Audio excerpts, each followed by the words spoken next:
Tonight, we're going to drift back in time, not to the grand narratives of empires, but to a quieter, more peculiar corner of Roman history. Imagine, if you will, the gentle murmur of an ancient city, the distant sounds of life fading as dusk settles over cobblestone streets. We're going to explore the life of an emperor, but not for his military conquests or his architectural marvels.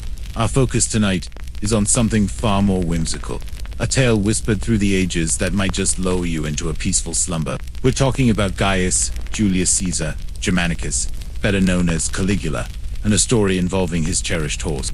But before we get to the horse, let's set the stage, shall we? Let's trace the delicate threads of his early life, the almost imperceptible shifts that would eventually lead to such an extraordinary tale. Gaius was born into one of Rome's most illustrious families, the Julio-Claudian dynasty, a lineage that practically hummed with the echoes of emperors and generals. His father was Germanicus, a military hero beloved by the legions and the Roman people alike, a man whose name conjured images of stoic strength and unwavering loyalty. His mother was Agrippina, the elder, a granddaughter of none other than Emperor Augustus himself, a woman of fierce spirit and considerable influence.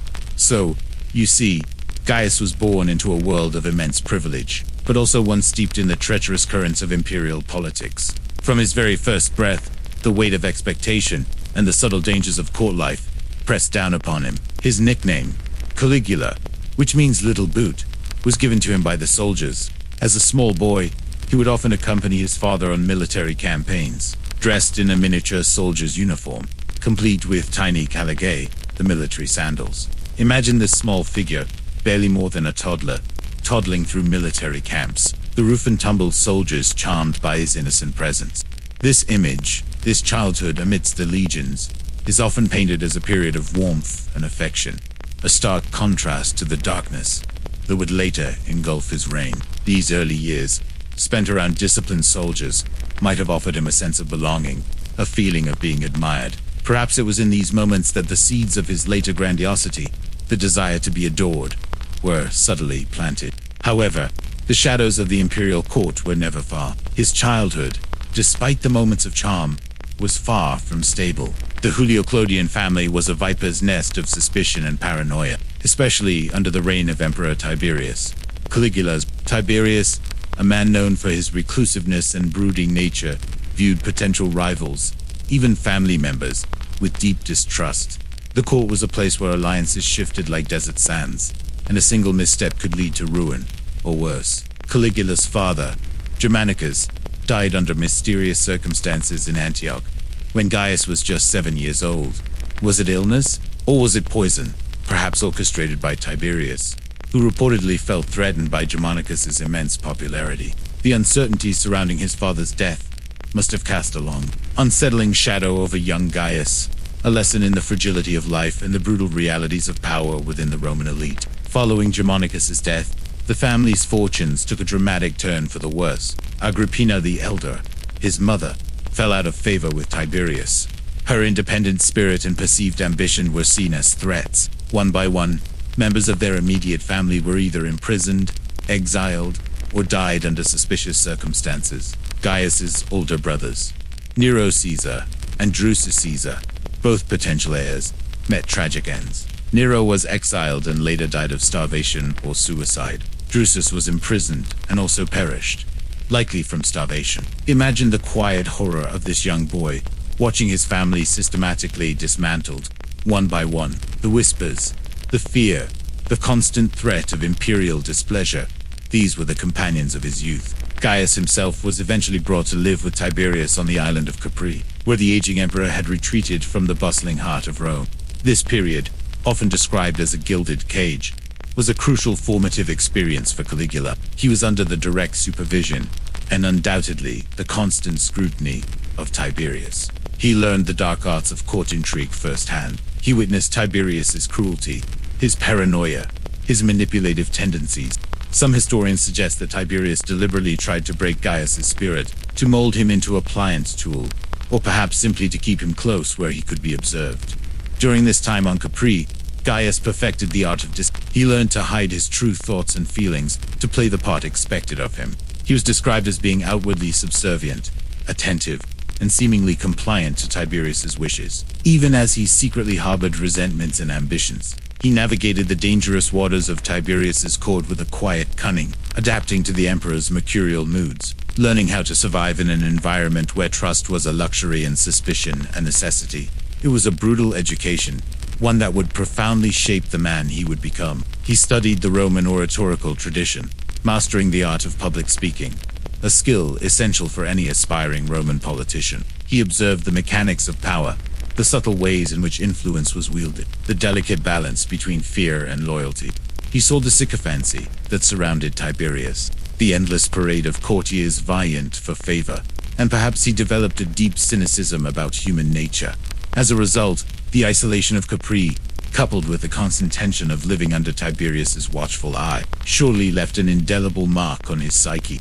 This period of his life, shrouded in the shadows of imperial caprice, is where we begin to see the subtle cracks forming in the foundations of his personality. The charm he displayed as a boy, the affection he received from the soldiers, were now tempered by the harsh realities of survival. He learned that power was absolute, that kindness was often a weakness, and that appearances could be deceiving. These were the lessons of Capri, lessons he would apply, perhaps too readily, when he eventually ascended to the throne. The groundwork was laid, quietly, for the reign of an emperor who would defy expectations, confound his contemporaries, and ultimately embark on a path that would lead to some of the most bizarre episodes in Roman history. As Tiberius neared the end of his long and often shadowy reign, the question of succession loomed large over Rome. Who would inherit the vast power of the Roman Empire? The field of potential heirs had been brutally thinned by Tiberius's paranoia, leaving Gaius, our young Caligula, as one of the few surviving direct male relatives. This position, once perilous, now positioned him as a frontrunner almost by default. His time on Capri, while harrowing, had ironically served to keep him alive, outliving many others who might have posed a challenge. When Tiberius finally passed away in 37 AD, there was a palpable sense of relief across the empire. The old emperor had been a recluse, often feared, and his later years were marked by a chilling remoteness from the affairs of state. The Roman people, eager for a fresh start, looked to the youthful Gaius with hope. He was, after all, the son of the beloved Germanicus. The memory of his father's integrity and military prowess was still vivid in the public's mind, and they saw in Gaius the potential for a return to a more open, benevolent rule. His accession to power was met with widespread jubilation. The Senate, eager to distance itself from the oppressive atmosphere of Tiberius's reign, heaped honors upon him. They readily conferred upon him all the powers of emperor, whom Tiberius had initially favored. This swift and almost unanimous acceptance underscored the collective desire for a new era. The Roman populace poured into the streets, celebrating with a fervor not seen in years. Sacrifices were made, feasts were held, and the air buzzed with optimism. Gaius was hailed as a savior, a bright new dawn, after a long night. And for a brief, shining period, it seemed as though their hopes were justified. Caligula, in the early months of his reign, behaved exactly as a benevolent emperor should. He began by performing acts that immediately endeared him to the people and the Senate. He paid the legacies Tiberius had bequeathed to the Praetorian Guard and the Roman people, demonstrating his financial responsibility and generosity. He recalled those who had been exiled under Tiberius, bringing back prominent citizens who had suffered unjustly. This act alone was met with immense gratitude, as it signaled a reversal of the arbitrary cruelty that had characterized the previous reign. He also showed a respect for the Senate, a body that had been increasingly marginalized and intimidated by Caligula consulted them, sought their counsel, and appeared to genuinely value their input. This was a stark contrast to Tiberius, who had often treated senators with thinly veiled contempt. Ruling largely through fear and suspicion, Caligula's deference to the Senate was a welcome change, and it fostered a sense of cooperation and stability. He even ordered the destruction of Tiberius's personal papers, a symbolic act intended to erase the memory of a dark period and signify a new beginning, free from the pervasive paranoia of the past. Public games and spectacles, a crucial element of Roman life and imperial popularity, were revived with renewed vigor. Caligula organized lavish, providing the Roman populace with the entertainment they craved. These events served as a vital means of connecting the emperor with his people, and Caligula understood this instinctively. He appeared frequently in public, engaging with the crowds, making himself visible and accessible. This approach was a refreshing change from the reclusive type, and it further solidified Caligula's image as a people's emperor. His early actions demonstrated a keen awareness of what the Roman people desired in a leader: generosity, respect for tradition, and a degree of public engagement. He seemed to embody the very virtues his father Germanicus had possessed: courage, honor, and a genuine concern for the welfare of the state. The early months of his reign were a honeymoon period, a time of almost universal adulation. The public believed they had found a true successor to Augustus, a young, vibrant leader who would restore Rome to its former glory and usher in an era of peace and prosperity. Imagine the mood in Rome during these initial months. A lightness in the air, a sense of optimism replacing years of tension. People spoke openly, without the fear of informers lurking in the shadows. The theaters were full, the markets bustled, and the temples resonated with prayers of gratitude for their new emperor. Caligula, with his youthful charm and seemingly benevolent nature, was the darling of Rome. He was everything they had hoped for, a living embodiment of their collective aspirations. During this time, he also paid respects to his deceased family members, including his mother and brothers, whose reputations had been tarnished under time. He brought their ashes to Rome and buried them with full honors, further cementing his image as a filial and compassionate leader. This act of public mourning and restitution deeply resonated with the Roman people, who valued family piety. It showed he was not only capable of ruling, but also capable of empathy and respect for the past. His popularity extended beyond Rome itself, reaching the legions in the who remembered him as the little boot who had walked among them. They too felt a connection to this young emperor, a sense of loyalty inherited from their admiration for Germanicus.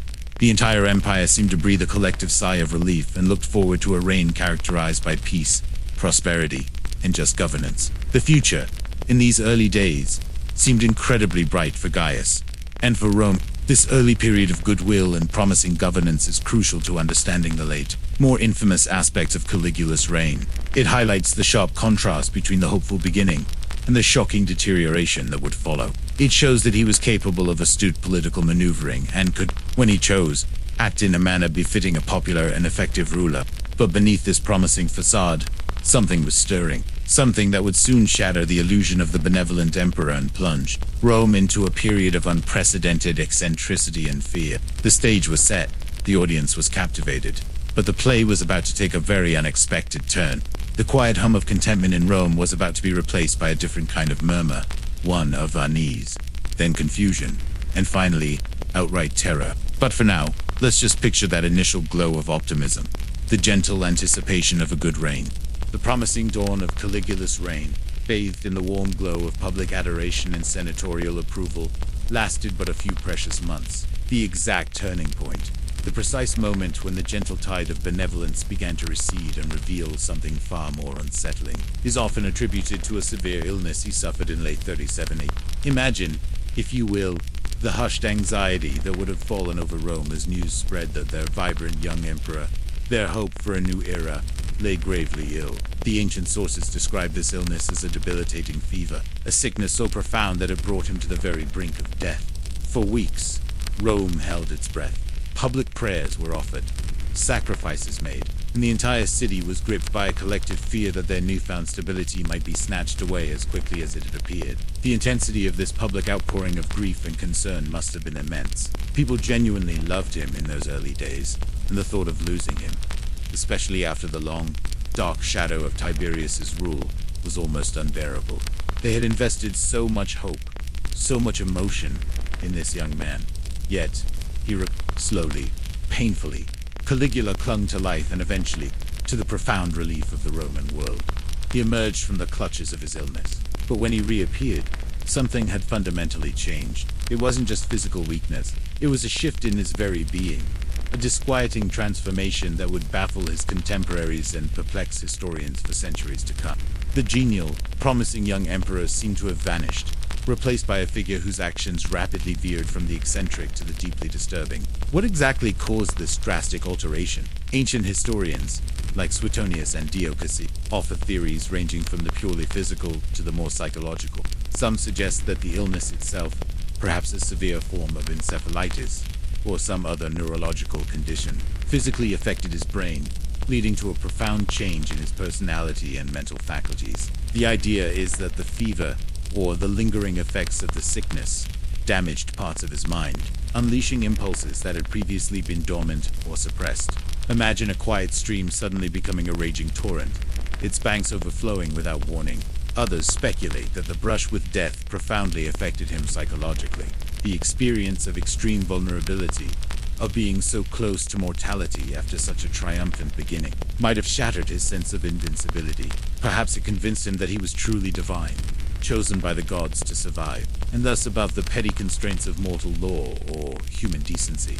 The logic, twisted as it sounds, might have been, if the gods saved him, it must be because he was destined for something greater, something beyond the understanding of ordinary mortals. This could have led to an inflated sense of self-importance, a belief in his own unassailable power that bordered on delusion. There's also the theory that the illness merely exacerbated pre-existing tendencies. Perhaps the seeds of his later cruelty and eccentricity were always there, lying dormant, nurtured by his traumatic childhood under the constant fear, the witnessing of his family's destruction, the forced dissimulation. These experiences could have primed his mind for instability. The illness, then, acted as a trigger, removing inhibitions and unleashing a darker side that had been carefully concealed. It stripped away the veneer of normalcy he had so skillfully maintained, revealing the raw, unbridled impulses beneath. Consider the immense pressure of being a Roman emperor, especially one inheriting a dynasty rife with suspicion and violence. The weight of absolute power, the constant flattery, the lack of any real checks on his authority. These factors, even for a mentally stable individual, could be incredibly corrosive. For someone already predisposed to instability, such an environment could be catastrophic. The illness might have simply pushed him over the edge, removing any last vestiges of self-control or rational thought, whatever the precise cause. The transformation was undeniable and swift. The gentle hand that had offered amnesty to exiles now began to issue decrees of arbitrary execution. The respect shown to the Senate mutated into open contempt and mockery. The generosity towards the people curdled into extravagant demands and cruel jokes. The laughter that had accompanied his early public appearances was replaced by a chilling, unpredictable volatility. One of the most immediate and startling shifts was his increasingly open embrace of autocratic rule. He began to bypass the Senate entirely, making decisions unilaterally and asserting his divine right to rule. He started to demand divine honors for himself while still alive, something deeply unsettling to traditional Roman sensibilities. Emperors were often deified after death, but to claim godhood while still walking among mortals was considered an extreme form of hubris, a dangerous transgression against established norms. He reportedly began appearing in public dressed as various gods, particularly Jupiter, the king of the gods, or Mercury, the messenger god, often adorned with their symbols. This wasn't merely a theatrical display. It was a profound assertion of his perceived divine status, a clear signal that he saw himself as being above human laws and human judgment. His personal conduct also underwent a dramatic shift. The early modesty gave way to open debauchery and scandalous behavior that shocked even the jaded Roman elite. Wild banquets, bizarre public displays, and an increasingly sadistic streak began to manifest. He seemed to delight in pushing boundaries, in challenging every societal convention, as if testing the limits of his own omnipotence. This wasn't merely youthful excess. It was a systematic dismantling of decorum, and a calculated effort to instill fear and demonstrate absolute power. The change was so profound, so jarring, that many Romans struggled to reconcile the promising young leader with the tyrant he was becoming. They sought explanations, justifications, anything to make sense of the emperor who now seemed to revel in cruelty and the illness, in retrospect, provided a convenient and perhaps comforting explanation for such a dramatic turn. It offered a narrative that allowed them to believe that the real Caligula had been good, and this new, terrifying persona was merely the unfortunate consequence of a debilitating sickness. But whatever the underlying reasons, the trajectory of his reign was now irrevocably altered. The quiet optimism that had characterized his early months was replaced by a growing sense of unease, a pervasive tension that would soon grip the entire empire. The emperor who had once offered hope now loomed as a capricious and terrifying force, an unpredictable storm on the horizon. The whispers of admiration turned to murmurs of fear, and the once jubilant cries of "Hail Caligula" began to carry an undertone of anxious dread. With the illness behind him, or perhaps, more accurately, within him. Caligula's behavior swiftly escalated from eccentric to overtly tyrannical. The subtle shifts in personality that followed his recovery soon blossomed into full-blown displays of unbridled sadistic cruelty and a chilling disregard for human life. Imagine the hushed conversations behind closed doors in Roman villas, the nervous glances exchanged in the forum. As news of the emperor's latest outrage spread like wildfire, the initial relief at his recovery quickly transformed into a pervasive sense of dread.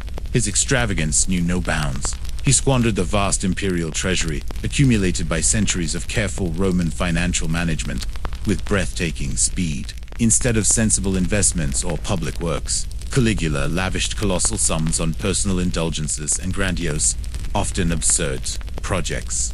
He reportedly ordered ships to be constructed of cedar wood, with sterns encrusted with jewels and sails of various colors, adorned with luxurious baths and porticos, complete with vineyards and fruit trees. These weren't for trade or warfare, but purely for pleasure cruises on Lake Nemi. Floating palaces designed solely to demonstrate his limitless wealth and power. Imagine the sheer waste, the opulence, simply to sail a lake. His banquets became legendary for their excess, and often their cruelty. He would serve dishes so rare and expensive that they bankrupted even the wealthiest senators. Sometimes, he would reportedly force guests to consume unimaginable quantities of food or drink, simply for his amusement. There are tales of him serving golden loaves or pearls dissolved in vinegar, not as actual food, but as a demonstration of his ability to literally consume wealth. The atmosphere at these feasts was not one of convivial merriment, but of tense uncertainty, as guests tried to decipher the emperor's shifting moods, always wary of becoming the target of his next cruel jest or sudden fit of rage. Beyond mere indulgence, his cruelty began to manifest in increasingly terrifying ways. He reportedly enjoyed watching tortures and executions during his meals, the screams of victims providing a strange accompaniment to the clinking of gold plates. Those who fell out of favor, even for the slightest perceived slight, could expect swift and brutal punishment. Senators, once respected figures in Roman society, were humiliated, forced to run 4 miles before his chariot, or made to serve him in demeaning ways. He reportedly enjoyed mocking their advanced age and infirmity. Imagine the indignity, the utter stripping away of one's dignity, at the whim of a madman. His famous quote, "Let them hate me, so long as they fear me," attributed to him by Suetonius, perfectly encapsulates his philosophy during this period. He seemed to actively cultivate fear, believing it to be a more reliable foundation for power than love or respect. He understood that absolute terror could paralyze opposition, creating an environment where no one dared to challenge him. This wasn't merely a political strategy. It seemed to be a deeply ingrained desire to assert dominance and control over everyone around him. The methods of punishment became increasingly bizarre and inventive. He reportedly enjoyed inflicting slow, drawn-out deaths, savoring the suffering of his victim. There are accounts of him ordering people to be sawn in half, or forcing parents to witness the executions of their children before being put to death themselves. These aren't the actions of a rational ruler, but of someone who found perverse pleasure in the agony of others, someone who viewed human life as expendable entertainment. He also engaged in public spectacles of humiliation. At gladiatorial games, he might order the entire audience to be drenched with water, or for the sun awnings to be removed on a scorching day, just to observe their discomfort. He would capriciously stop the games prematurely, frustrating the eager crowds, simply because he could. He demanded that statues of himself be erected in temples, sometimes even replacing the heads of existing divine statues with his own. This profound hubris, this insistence on being worshipped as a god while alive, was deeply offensive to traditional Roman religious sensibilities. It underscored his complete detachment from mortal norms and expectations. His relationships with those closest to him also suffered. His paranoia grew, leading him to suspect anyone, even his closest friends and family, of plotting against him. His sister, Drusilla, with whom he reportedly had an incestuous relationship, died early in his reign, and he declared a period of public mourning and divine honors for her, treating her like a goddess. While the depth of this relationship is debated, the public display of grief and subsequent deification of his sister was another example of his blurring of human and divine boundaries, and his increasingly erratic emotional state. The atmosphere in Rome became one of pervasive fear. No one was safe. No one could predict the emperor's next whim. Courtiers walked on eggshells. Senators feigned enthusiasm for his most outlandish ideas, and the common people simply tried to avoid attracting his attention. The jokes and lightheartedness of his early reign had vanished, replaced by a grim silence, punctuated only by the occasional terrifying outburst of imperial wrath. This period of escalating cruelty and extravagance served to isolate Caligula further, creating a self-reinforcing cycle of fear and paranoia. The more arbitrary and violent his actions became, the more terrified his subjects became, and the more he seemed to revel in their terror, seeing it as proof of his absolute power. This downward spiral, fueled by his own increasingly unstable mental state, set the stage for the inevitable conclusion to his reign. The emperor, who had once been a beacon of hope, had become a living nightmare. A monstrous figure, whose whims dictated life and death in the heart of the Roman Empire. And it is against this backdrop of bewildering madness that our story of a certain horse will unfold. A story that, in its own peculiar way, epitomizes the sheer absurdity and chilling power of Caligula. Let's gently pivot now from the grand pronouncements of tyranny to the quieter, more intimate, and utterly bizarre details of life within Caligula's imperial palace. Imagine, if you can, a sprawling complex on the Palatine Hill, a place of immense power and opulence, but also one where the air crackled with unpredictable energy. The daily routines within these gilded halls were less about stately governance and more about accommodating the emperor's every capricious whim, creating an atmosphere that must have been both terrifying and utterly surreal. Life for those closest to Caligula was a constant tightrope walk. Courtiers, slaves, and even family members lived in perpetual anxiety, trying to anticipate his moods, interpret his cryptic pronouncements, and avoid becoming the target of his next cruel joke or sudden, lethal anger. Imagine waking each morning wondering if this would be the day you displeased the emperor, or if a minor gaffe could lead to your ruin. The very fabric of palace life was woven with this thread of pervasive fear. The palace itself reflected Caligula's boundless while some emperors focused on public works or military endeavors, Caligula poured vast sums into personal luxury. His living quarters were adorned with the most exquisite materials, rare marbles, shimmering mosaics, and gold leaf. Imagine walking through corridors where every surface gleamed, where exotic birds chirped in gilded cages, and where the air was heavy with expensive perfume. But beneath this veneer of splendor lay an undercurrent of unease. His personal habits were often as unusual as his public policies. He was known for his insomnia, reportedly wandering the palace at night, calling out to the moon. Imagine the strange sight of the emperor, a figure of absolute power, pacing the silent halls, wrestling with his own restless thoughts. This inability to find peace, even in the dead of night, perhaps hints at the turmoil within his mind. Meals were not just about sustenance, they were theatrical events. We've touched on their extravagance and cruelty, but also consider the bizarre rituals that might have accompanied them. He might suddenly decide to dine alone, or demand that everyone speak only in whispers, or burst into fits of laughter at a joke only he understood. Imagine sitting at a vast table, laden with exotic delicacies, but with your stomach churning not from hunger, but from anxiety, watching every move your host made. His attire was another source of fascination and bewilderment. He often rejected the traditional toga, preferring to dress in elaborate costumes, sometimes even appearing in public wearing women's clothing, or the attire of gods or famous figures. He would wear silken robes, embroidered with precious stones, or cloaks of purple, a color reserved for emperors, but fashioned in ways that defied Roman masculine norms.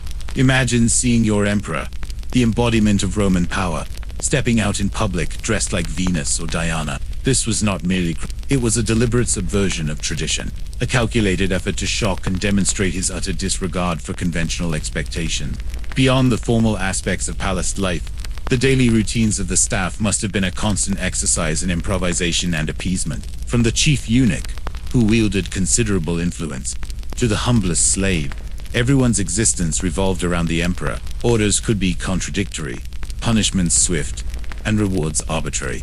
A servant might be elevated one day and executed the next, purely on a whim. This created an environment where flattery and obsequiousness were essential for survival, where genuine relationships were almost impossible to maintain. Even leisure time in the palace was dictated by Caligula's preferences.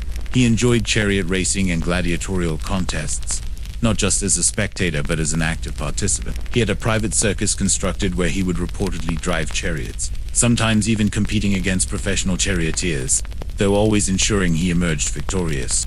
Imagine the charade, the carefully choreographed races where the outcome was predetermined, all to satisfy the emperor's craving for victory and adulation. His interactions with his own family were equally tumultuous. We've touched on Drusilla, but he also had other sisters and a wife, Caesonia, who reportedly held a strange sway over him. His relationships were often marked by unpredictable swings between intense affection and sudden, violent anger. The lines between love, lust, and control were constantly blurred within the imperial family, a reflection of the emperor's own disordered psyche. The palace, therefore, was not just a residence. It was a theater for Caligula's increasingly unhinged performances.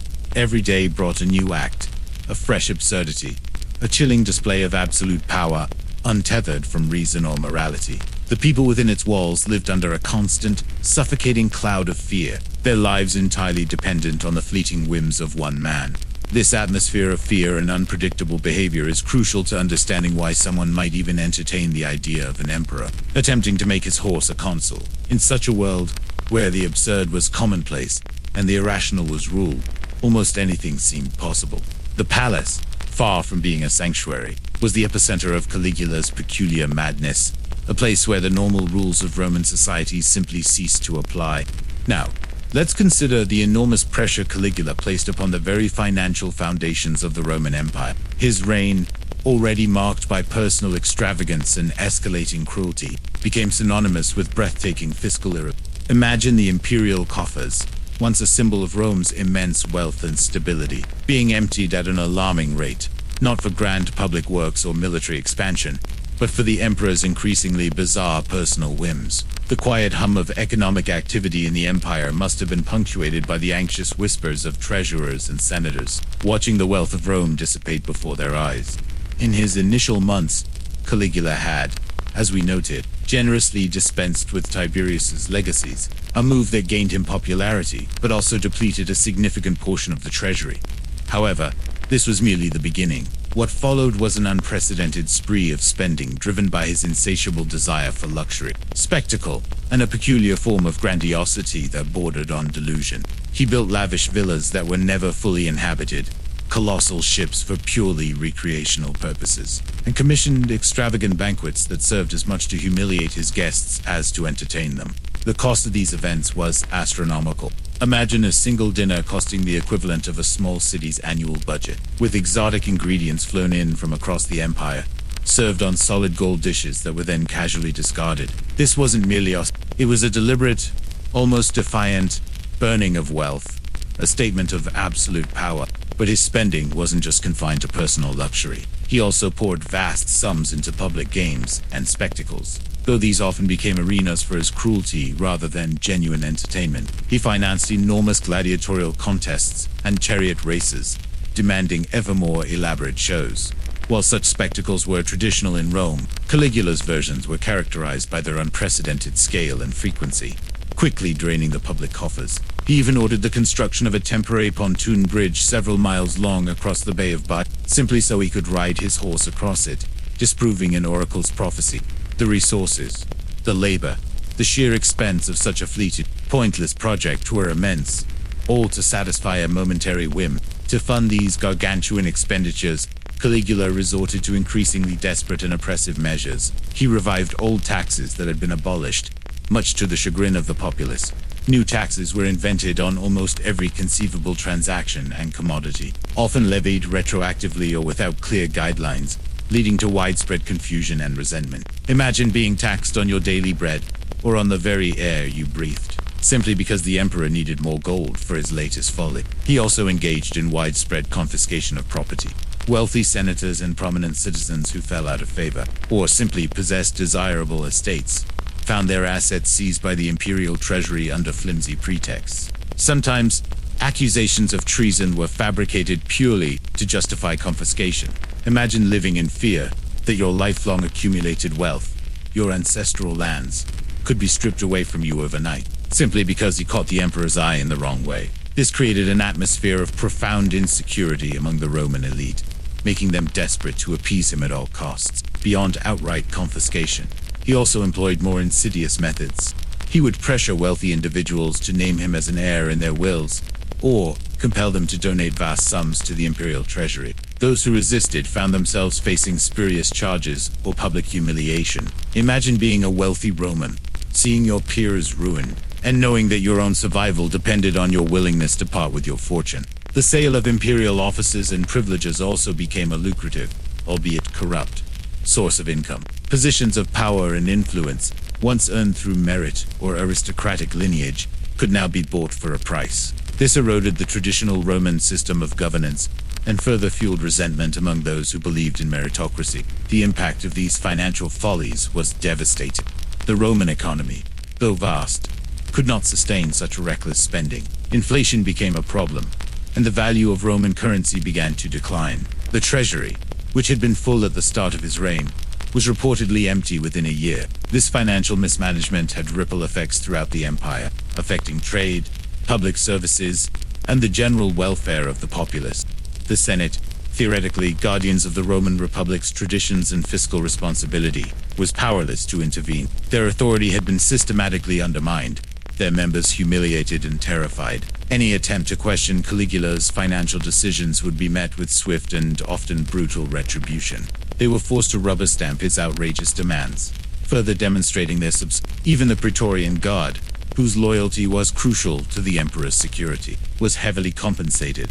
But even their ranks were not entirely safe from his unpredictable nature. Their leaders, too, could fall victim to his whims, creating a climate of suspicion even within his most immediate circle of protection. So, when we consider the story of it's vital to understand this backdrop of extreme financial and political chaos. The suggestion of such an absurdity was not merely a random act of madness. It was another calculated insult to the Roman Senate, a final, ultimate demonstration of Caligula's contempt for their institutions and his absolute power to do anything, no matter how ridiculous, without consequence.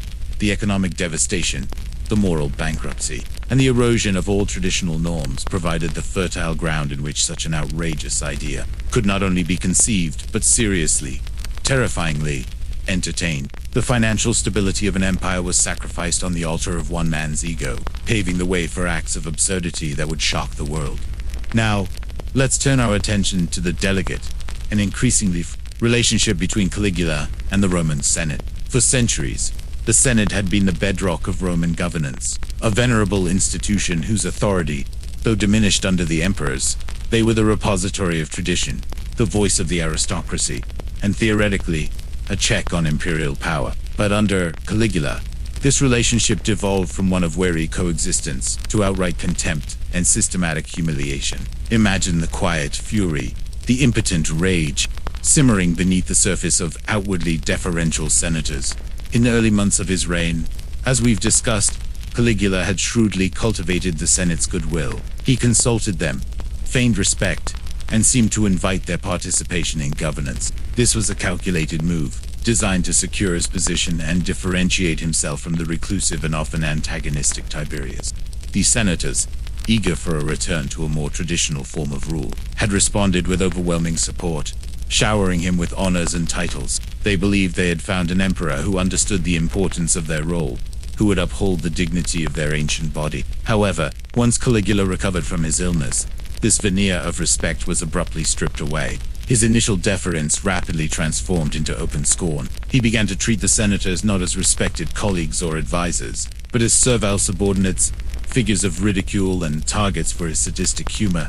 This wasn't just neglect. It was a deliberate and systematic campaign to undermine their authority, to demonstrate his absolute and unchallengeable power over them. He would summon them for trivial matters, often in the middle of the night, only to dismiss them without explanation, or to subject them to prolonged, boring discussions. Imagine being an elder statesman, roused from your sleep, made to trek to the palace, only to find yourself listening to the emperor pontificate on some absurd topic. Or worse, being forced to wait 4 hours only to be dismissed without an audience. This was a deliberate erosion of their dignity, a constant reminder of their powerlessness.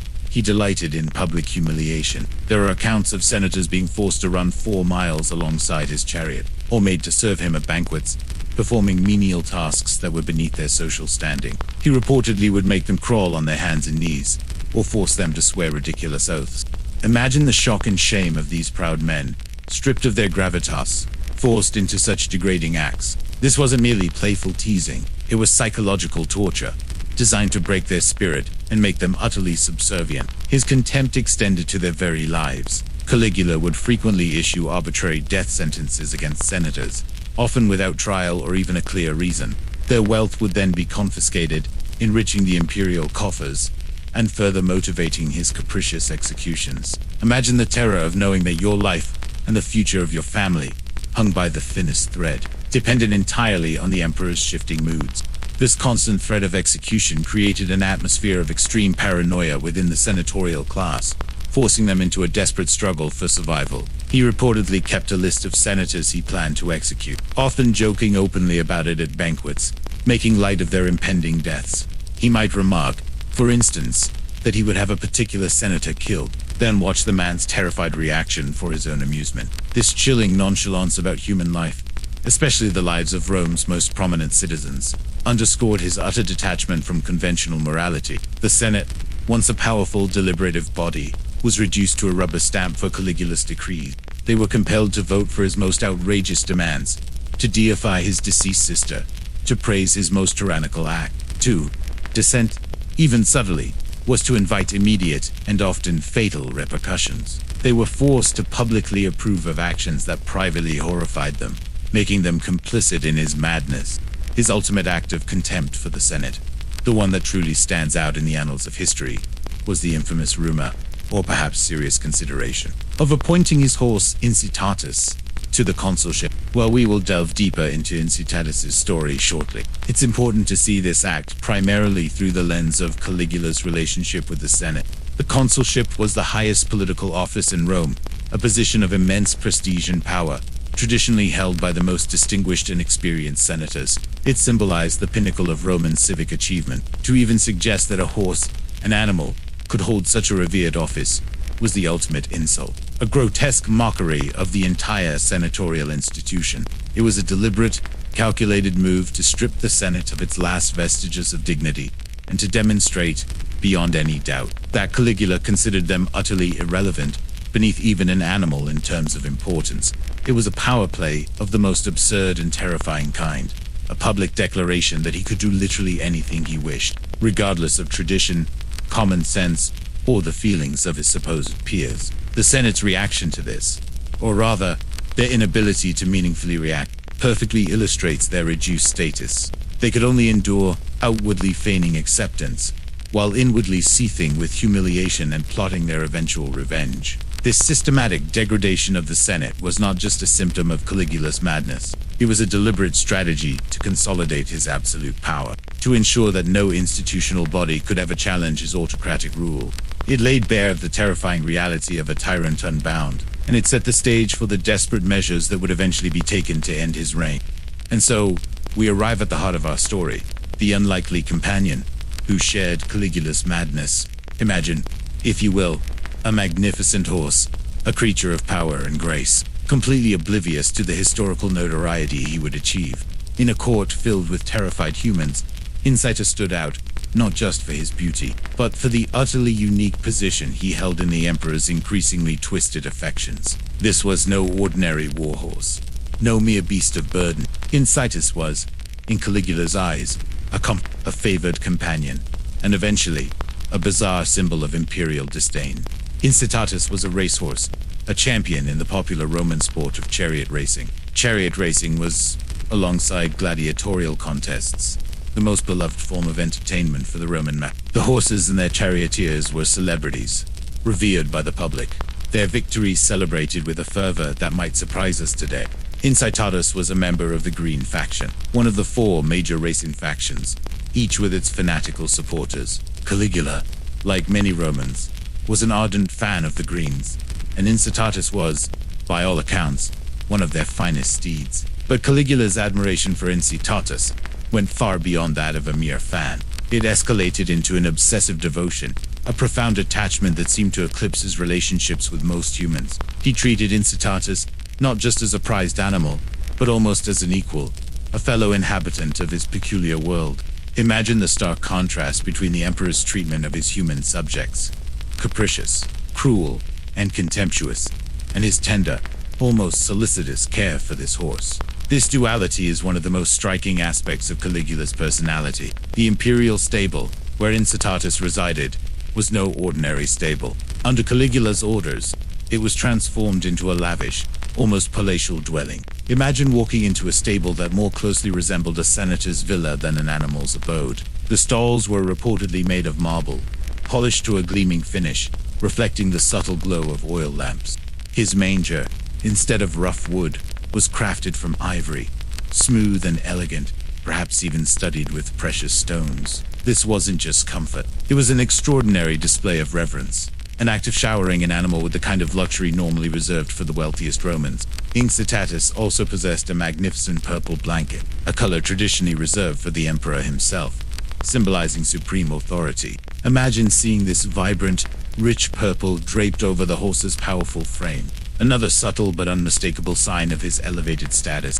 And to complete this picture of equine luxury, Incitatus reportedly wore a collar of precious stones, perhaps emeralds or sapphires, glinting in the Roman sun. These weren't mere accessories. They were declarations of the horse's unique position, symbols of Caligula's bizarre affections. Beyond these material comforts, he was given special grains mixed with gold flakes, an extravagance that even by Roman standards was astonishing. Imagine the meticulous care, the almost ritualistic preparation of his meals, ensuring that every morsel was fit for an emperor's favorite. His water, instead of being drawn from a common well, was reportedly served from an alabaster bucket, or perhaps even from a golden goblet, showcasing the extreme measures taken to cater to his comfort. But it wasn't just about physical luxury. Caligula reportedly stationed guards specifically to ensure the horses rest on the night before a race.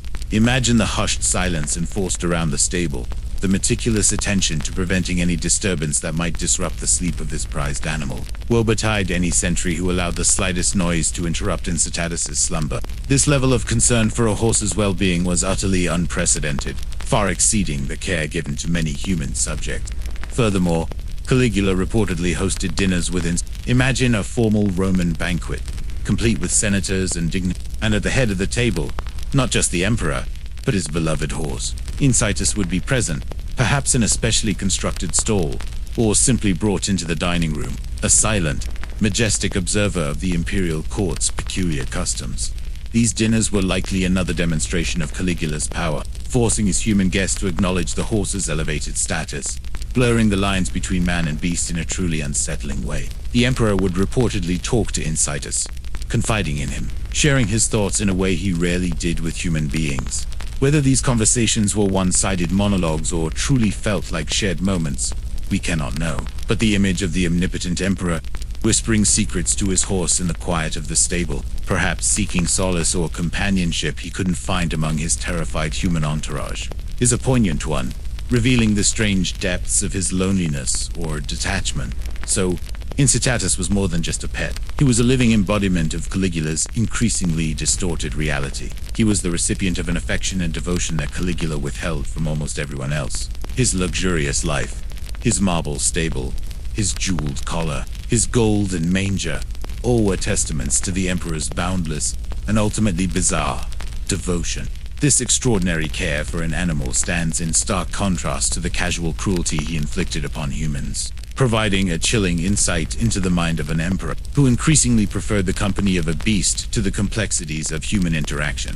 And it is this very unique bond that sets the stage for the most famous, or infamous, rumor surrounding Incitatus, the story of his proposed And now, we arrive at the tale that has echoed through the centuries, the single most enduring and peculiar anecdote of Caligula's reign, the idea, or perhaps the outright intention, of appointing Incitatus as a consul. Imagine the sheer audacity, the bewildering absurdity of such a proposition in ancient Rome. The very notion sent shockwaves through the Roman world, a testament to Caligula's escalating madness and his profound contempt for the institutions he ruled. Let's begin by understanding the gravity of the consul. In the Roman Republic, the two consuls were the highest elected officials, holding supreme civil and military authority. They gave their names to the year, commanded armies, and presided over the Senate, even under the empire. While much of their real power had been absorbed by the emperor, the consulship remained the most prestigious and symbolically significant office in Rome. It was the pinnacle of a senator's career, a position of immense dignity, reserved for the most esteemed and experienced members of the aristocracy. To hold the consulship was to achieve the ultimate honor in Roman public life, a capstone to a lifetime of service and influence. So, when the rumors began to circulate, or when Caligula himself reportedly started to muse about it, the reaction must have been one of stunned disbelief. A horse, a magnificent animal though he was, holding an office meant for the most accomplished Roman citizens. It was an insult of the highest order, a deliberate and grotesque mockery of everything the Senate stood for, everything that Roman tradition held sacred. The ancient sources, primarily Suetonius and Dio Cassius, recount this story with varying degrees of certainty. Suetonius, writing several decades after Caligula, states that the emperor even promised to make him consul. Dio Cassius, a slightly later historian, suggests that Caligula intended to make him consul, while there's no definitive proof that no consular fasti include his name. The very fact that such a plan was conceived, announced, or seriously entertained by the emperor speaks volumes about Caligula's state of mind and his desire to wield absolute, unchecked power. Why would he even contemplate such a move? The reasons are multifaceted, reflecting the complex and often contradictory nature of Caligula's tyrannical reign. Firstly, and perhaps most importantly, it was the ultimate act of humiliation directed at the Senate. As we've explored, Caligula harbored a deep and growing contempt for this august body. He saw them as a collection of sycophants and weaklings, relics of a bygone era who dared to presume some form of authority alongside him. Appointing a horse, a mere animal, to their most sacred office would be the ultimate demonstration of their error. It would be a public declaration that he held them in such low esteem that he considered a beast more worthy of their highest honor than any of them. Imagine the collective gasp, the silent outrage, the burning shame that would have swept through the senatorial ranks. Secondly, it was a profound assertion of his own divine power. Caligula increasingly viewed himself as a living god, above mortal laws and conventions. If he was a god, then surely he could bend reality to his will, even elevating an animal to a position of human authority. This act would serve as another startling declaration of his absolute omnipotence, a statement that he could do anything, no matter how absurd, and no one could stop him.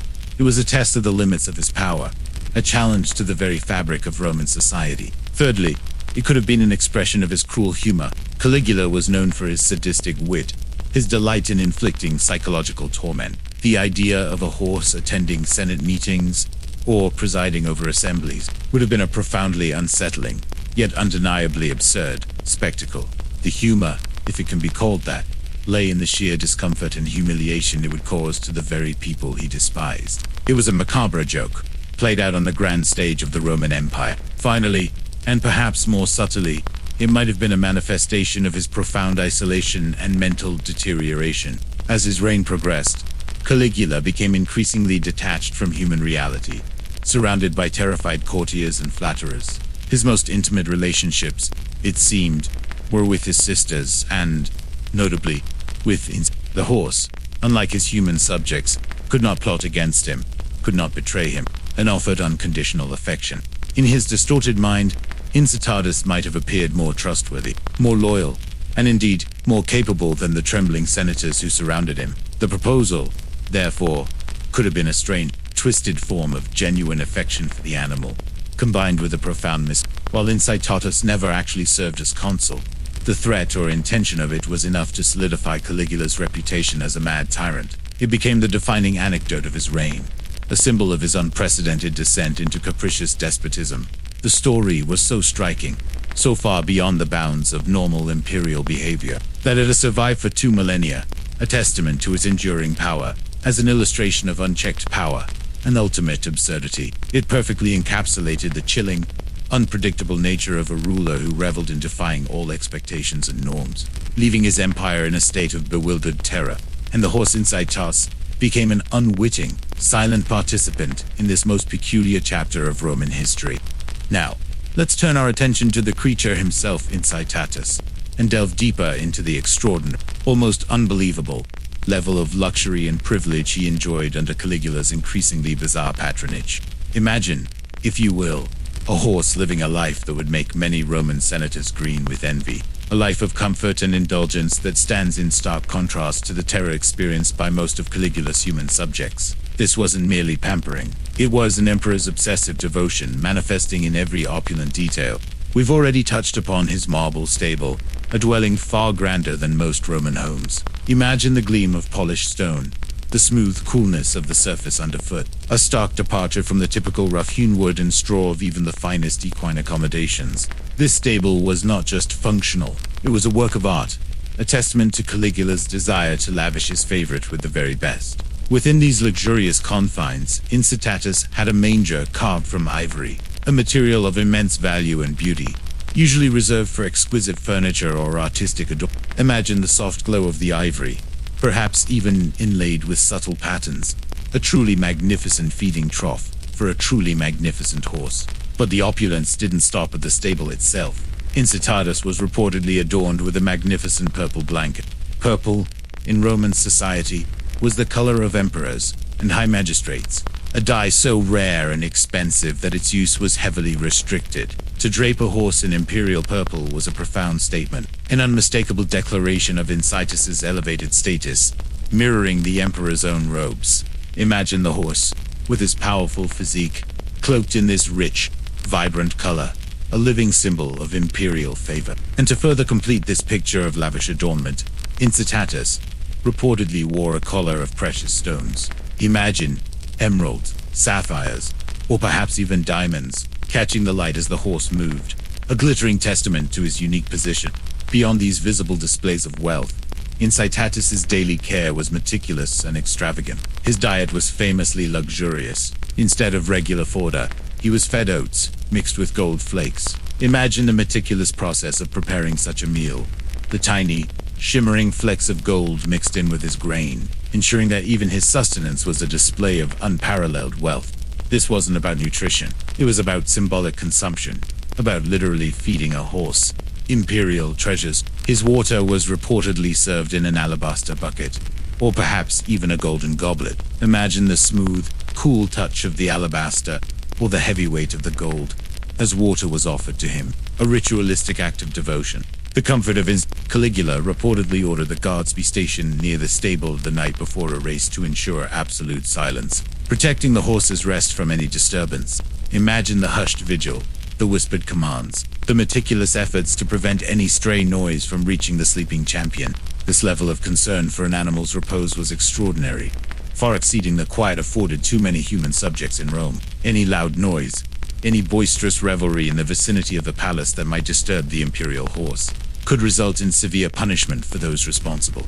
But perhaps one of the most astonishing details of Incitus's life was the reported existence of his own retinue of servants. Imagine slaves, specifically assigned to the care and comfort of this one horse, catering to his every need. These might have included grooms, stable hands, and perhaps even specialized masseurs to ensure his muscles were always in peak condition. This dedicated staff further underscored the horse's elevated status, treating him with the same deference normally reserved for a high-ranking noble. Beyond the physical comforts, there are reports that Caligula even provided Incitatus with a house, complete with furniture, and invited guests to dine with the horse. Imagine being a senator, dressed in your finest toga, arriving at a dinner party only to find Caligula's horse as the guest of honor, perhaps in a specially designed stall, or even standing next to the emperor at the table. The very idea is mind-boggling, a complete subversion of social norms and decorum. These dinners were not just about they were another form of Caligula's twisted power play, forcing his courtiers to acknowledge and participate in his delusion, to pay homage to an animal as if it were a human dignitary. These details, while perhaps embellished over time, paint a vivid picture of he was not just a beloved pet, he was an extension of Caligula's increasingly unhinged ego, a living, breathing symbol of the emperor's boundless, self-indulgent power. The luxury afforded to Incitatus was a direct reflection of Caligula's disdain for human conventions and his belief that he could elevate anything, even an animal, to the highest echelons of society, simply by his divine will. This opulent lifestyle, showered upon a horse, served as a chilling counterpoint to the fear and deprivation experienced by many Romans under his tyrannical rule, further cementing his reputation as a ruler unlike any other. Having explored the lavish lifestyle of let's now consider the deeper implications of Caligula's supposed intention to appoint his horse as a consul. This wasn't merely a whimsical act of an eccentric emperor. It was a deliberate and profoundly calculated political power play, a multi-layered insult designed to mock, humiliate, and ultimately subjugate the very heart of Roman authority. the Senate. Imagine the quiet, collective gasp that must have swept through the ranks of the senators as this outlandish rumor solidified into a chilling possibility. At its core, the proposed consulship for Incitatus was the ultimate act of lèse majesté against the Roman Senate. For centuries, the consulship had been the highest political office, the pinnacle of a Roman citizen's career, a symbol of immense dignity, experience, and aristocratic lineage. It was the role that had been held by legendary figures of the Republic, and even under the Empire, it retained its immense prestige. To suggest that a horse, an animal, could occupy this revered position was not just absurd, it was a direct, contemptuous spit in the face of every senator, every tradition, and every foundational principle of Roman governance. Caligula understood the symbolic weight of the consulship perfectly. He knew that by proposing Incitatus, he was systematically stripping away the last vestiges of the Senate's honor and self-respect. It was a public declaration that he considered them utterly irrelevant, beneath even a quadruped in terms of their worthiness to hold such an office. Imagine the psychological torment this would inflict, being forced to acknowledge, even that a creature of instinct held more value in the emperor's eyes than generations of human political acumen and service. This act served as a chilling demonstration of Caligula's absolute and unchallengeable power. By threatening to elevate a horse to the consulship, he was sending an unmistakable message. I can do anything I wish, no matter how illogical, how offensive, or how unprecedented. Your traditions mean nothing, your authority is non-existent, and your protests are utterly futile. It was a test of the limits of his imperial prerogative, a brutal experiment in how far he could push the boundaries of Roman society before it broke. The very contemplation of such an act underscored his belief that he was beyond human laws, a living god whose whims dictated reality. Furthermore, the Incitatus affair was a masterful, albeit terrifying, form of psychological warfare. Caligula delighted in keeping the Senate, and indeed, all of Rome, in a constant state of fear and uncertainty. The unpredictable nature of his decrees, the arbitrary and the bizarre public displays were all designed to instill a paralyzing dread. The idea of it was a clear signal that logic and reason had abandoned the imperial court, that anything was possible, and that no one, no matter their status, was safe from the emperor's increasingly deranged schemes. The joke, if you can call it that, was profoundly cruel. It wasn't designed to be humorous in a light-hearted way. It was designed to humiliate and degrade.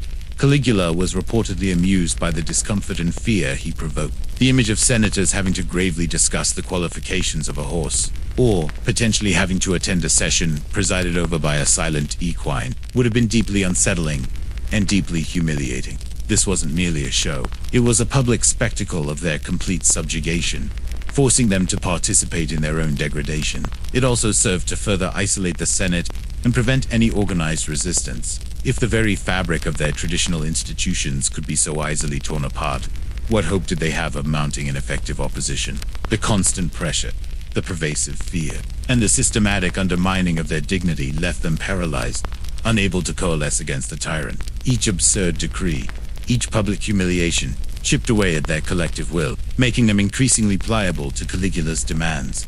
While, as previously mentioned, Incitatus was likely never officially invested with the fasces, or formally elected by the comitius, the very threat and public discussion of it served Caligula's purpose. It sent a clear message. The emperor could not only kill you, he could also utterly disgrace everything you held dear, turning your most sacred institutions into a grotesque mockery. So, the story of Incitatus's consulship is more than just a whimsical anecdote about a mad emperor and his horse. It is a profound historical illustration of unchecked power, of a tyrant's deep-seated contempt for established authority, and of his willingness to use absurdity and humiliation as potent weapons of control.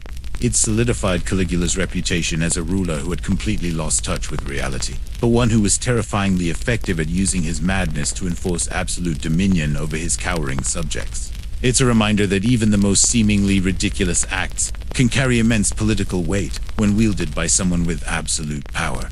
Let's shift our perspective now, away from the emperor and his immediate circle, and consider how Roman society at large might have reacted to the escalating madness of Caligula, and specifically, to the astonishing tallies of Imagine the conversations in the Roman Forum, the hushed whispers in the bustling markets, and the anxious discussions in private homes.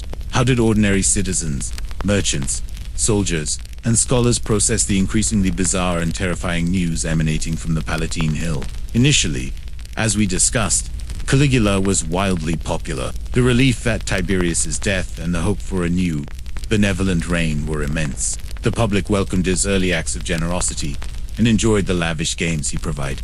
But as his behavior became more erratic and cruel, this initial adoration curdled into a mix of confusion, fear, and morbid fascination. For the common people, the plebs, the news of had been met with a mixture of disbelief and a grim sort of amusement.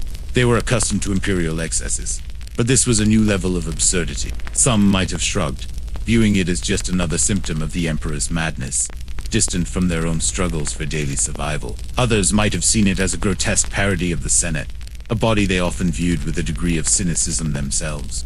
If the emperor wanted to mock the elite, perhaps there was a certain dark satisfaction in that for some. However, beneath any fleeting amusement, there was a deep current of fear. The capriciousness of Caligula's rule affected everyone. If a wealthy senator could be executed on a whim, or his property confiscated without cause, what hope did an ordinary citizen have? The constant threat of arbitrary punishments, of new, oppressive taxes, or of public humiliation, created a climate of profound insecurity. The stories of Incitatus, while bizarre, served as a potent symbol of this irrational power. If the emperor was capable of such ludicrous acts with his horse, what terrible things might he inflict upon his human subjects?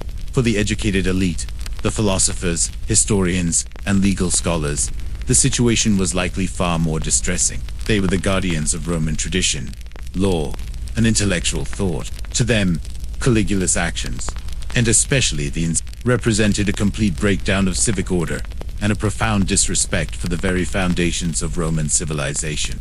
Imagine their despair as they witnessed the emperor systematically dismantle the institutions they revered, replacing reason with caprice and dignity with degradation. They would have seen it as a sign of Rome's moral decay, a terrifying omen for the future of the Republic and Empire. The military, particularly the Praetorian Guard, who were closest to the emperor, played a complex role. They were handsomely paid and enjoyed privileges, but they were also directly exposed to Caligula's unpredictable moods. They carried out his orders, including the executions, and were witnesses to his bizarre displays. While their loyalty was primarily to the emperor who paid them, even they must have felt the creeping unease, the sense that their leader was dangerously unstable. The security of their own positions, and indeed their lives, depended on their unwavering obedience, but also on the emperor's continued existence. The story of Incitatus likely served as a constant reminder of their master's unpredictable nature, forcing them to remain ever vigilant and compliant. Among the provincial populations across the vast Roman Empire, news traveled slowly, often distorted through rumor and anecdote. Yet, the stories of Caligula's excesses, including that of his horse, would have reached distant lands. For some, it might have reinforced existing stereotypes about the decadence of Rome. For others, it might have simply been another bewildering tale from the far-off Capita, a testament to the strange ways of However, the practical effects of his fiscal demands and arbitrary policies would have been felt keenly, regardless of how they interpreted the personal oddities of the ruler. New taxes, forced donations, and the general instability would have impacted trade and daily life even in remote corners of the empire. The public reaction, therefore, was not uniform, but it certainly shifted dramatically from initial adoration to a widespread and palpable fear. The Roman people, while accustomed to powerful emperors, had never before encountered one who so flagrantly defied all social, moral, and political norms. Caligula's actions, especially those involving stripped away any remaining illusions about the emperor being a primus inter pares, a first among equals. Instead, he presented himself as an absolute monarch, a divine being whose every whim was law, and whose contempt for humanity was chillingly evident. The story of Incitatus, therefore, became more than just an oddity. It was a powerful narrative, perhaps even a whispered warning, of the emperor's descent into madness and his utter disregard for the traditional power structures of Rome. It exemplified the complete erosion of the delicate balance between imperial power and senatorial authority, and it highlighted the terror that permeated every layer of Roman society under Caligula's increasingly unstable rule. This collective fear and quiet desperation would ultimately set the sage for the dramatic events that would bring tumultuous reign to a sudden and violent end. The laughter and celebrations of his early reign had faded, replaced by the ominous silence of a population held captive by a truly unpredictable mind. The atmosphere in Rome, thick with fear and simmering resentment, inevitably led to the genesis of a plot. Imagine the hushed conversations in dimly lit corners, the furtive glances exchanged, as a growing number of individuals, desperate to end the tyranny, began to coalesce. The increasingly erratic and brutal behavior of Caligula, coupled with his profound contempt for the Senate and even the Praetorian Guard, created fertile ground for conspiracy. It was not a question of if a plot would emerge, but when and who would dare to orchestrate it. The primary instigators of the conspiracy came from two main groups: the disgruntled senators and the disillusioned officers of the Praetorian Guard. The senators, as we've discussed, had endured years of systematic humiliation and the constant threat of execution. Their dignity had been stripped away, their lives held cheaply, while fear had initially paralyzed them. The sheer outrageousness of Caligula's actions, culminating in the affronts exemplified by Incitatus, pushed them past the breaking point. For them, it was not just about power, but about restoring the honor of their ancient institution and, more fundamentally, about their very survival. They saw Caligula as a grotesque parody of an emperor, a destructive force that threatened to unravel the very fabric of Roman society. Among the key senatorial figures involved was Annus Fin, though the details of his involvement are somewhat obscured by historical account. More prominently, however, the conspiracy gained traction within the Praetorian Guard, the elite imperial bodyguard. This might seem counterintuitive at first glance, as the guard was generally loyal to the emperor who paid them handsomely. But even within their ranks, resentment simmered. Caligula had become increasingly unpredictable, even towards his own guard. He would often insult them, deny them customary bonuses, or mock their military prowess. His personal favoritism towards certain individuals, and his perceived slights against others, created divisions within their ranks. The most significant figure among the Praetorians to join the conspiracy was Cassius, a tribune in the Praetorian Guard. Sharia had served with distinction in the military, and was known for his courage. However, he had reportedly become a particular target of Caligula's cruel mockery, being ridiculed for his effeminate voice, or his perceived lack of virility. These personal insults, coming from the emperor himself, were deeply humiliating for a Roman soldier, and likely fueled Sharia's desire for revenge. For a man whose honor was paramount, such public degradation was intolerable. Imagine the burning shame and anger festering within him, waiting for an opportunity to strike back. Another key conspirator was Cornelius Sabinus, also a tribune of the Praetorian Guard, who joined forces with These two men, with their access to the emperor and their command over portions of the guard, were in a unique position to execute a plot. Their proximity to Caligula made them both targets of his capricious cruelty and, ironically, the most effective instruments for his downfall. The motives for the assassination were manifold, but they all converged on a desperate need to end Caligula's tyranny. Primarily, there was the motive of self. With Caligula's arbitrary executions and confiscations, no one, regardless of wealth or status, felt safe. Ending his reign was seen as the only way to ensure their own survival and the safety of their families. Beyond self-preservation, there was a profound desire to restore order and dignity to the Roman state. Caligula's rule had plunged Rome into chaos, undermined its institutions, and desecrated its traditions. The conspirators, particularly the senators, envisioned a return to a more stable form of governance, one where the rule of law, however imperfectly, prevailed over imperial whim. They sought to reclaim the honor of the Senate and to re-establish a sense of normalcy. There was also the clear motive of personal revenge, particularly for men like Sharia who had suffered direct public humiliation at the emperor's hands. The sting of such insults, delivered by the absolute ruler, would have festered and grown into an unquenchable desire for retribution. The precise planning of the conspiracy was meticulous, often taking advantage of Caligula's routines and his relative lack of security awareness in certain situations. They needed an opportunity where the emperor would be vulnerable, even for a moment, amidst his usual throngs of guards and flatterers. The imperial palace, for all its also presented opportunities for discreet movements and surprise attacks for those who knew its labyrinthine corridor. The conspiracy was kept incredibly secret, a testament to the conspirators' desperation and their fear of Caligula's pervasive network of informers. Trust was a precious commodity, and only those deeply committed to the cause, and those who had suffered directly from Caligula's tyranny, were brought into the inner circle. The stakes were impossibly high. Failure meant certain agonizing death. The plot was not without its false starts and near misses, as such things often are. But the resolve of the conspirators, fueled by their shared grievances and a burning desire for a return to sanity, pushed them forward. They understood that the continued reign of Caligula posed an existential threat not just to themselves, but to the entire Roman state.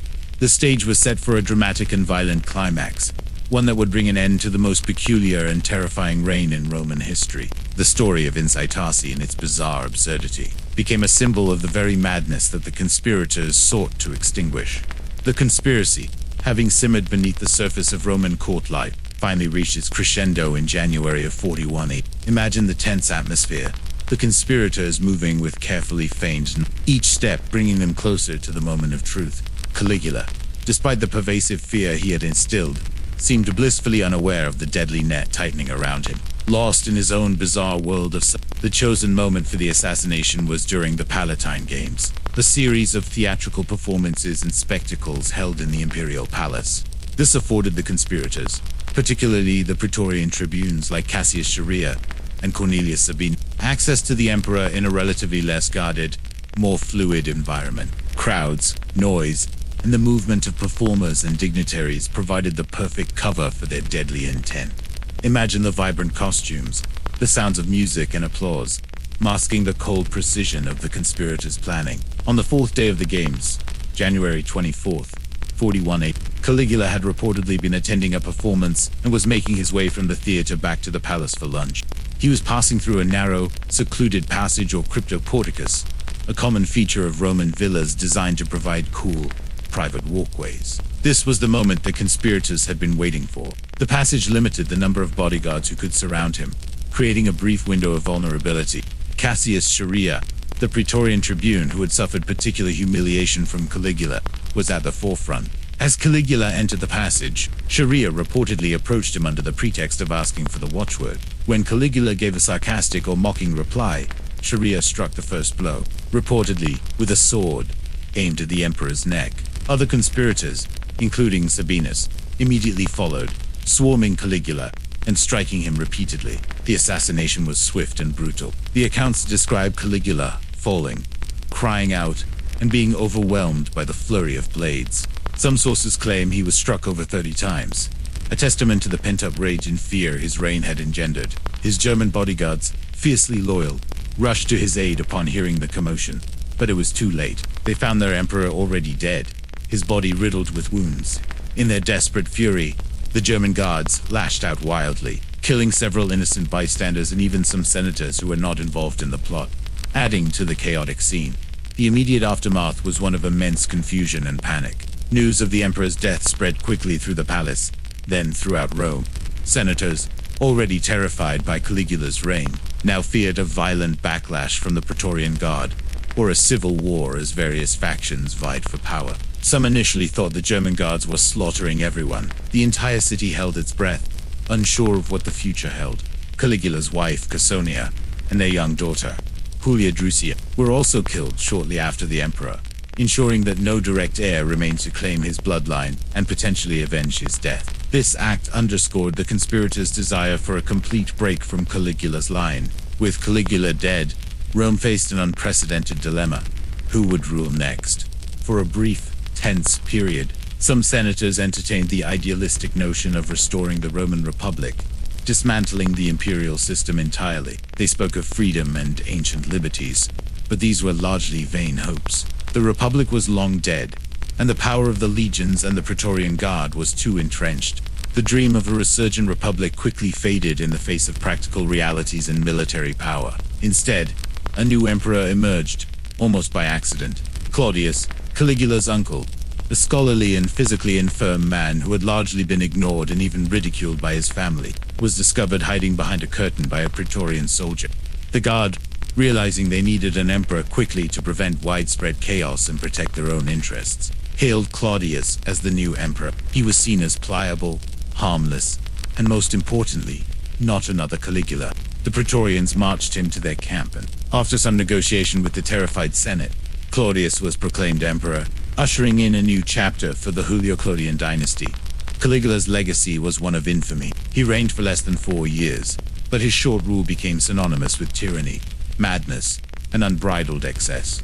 Historians like Suetonius and Dio Cassius painted a consistently negative picture, emphasizing his cruelty, his debauchery, and his absurdities, often using the story of while modern historians debate the extent of his madness or the possibility of exaggeration in the ancient sources. There's little doubt that his reign was profoundly his death was met with a mix of relief and, for some, a lingering sense of bewilderment at the sheer strangeness of his rule.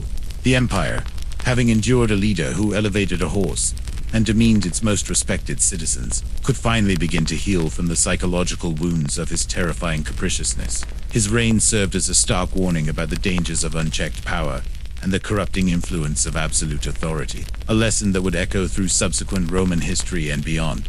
So, what became of Incitatus, the magnificent racehorse who inadvertently became a symbol of imperial madness? After Caligula's dramatic and violent assassination, the fate of his beloved equine companion is, perhaps unsurprisingly, shrouded in the quiet ambiguities of history. Imagine the chaos that would have enveloped the imperial palace in the immediate aftermath of the emperor's death.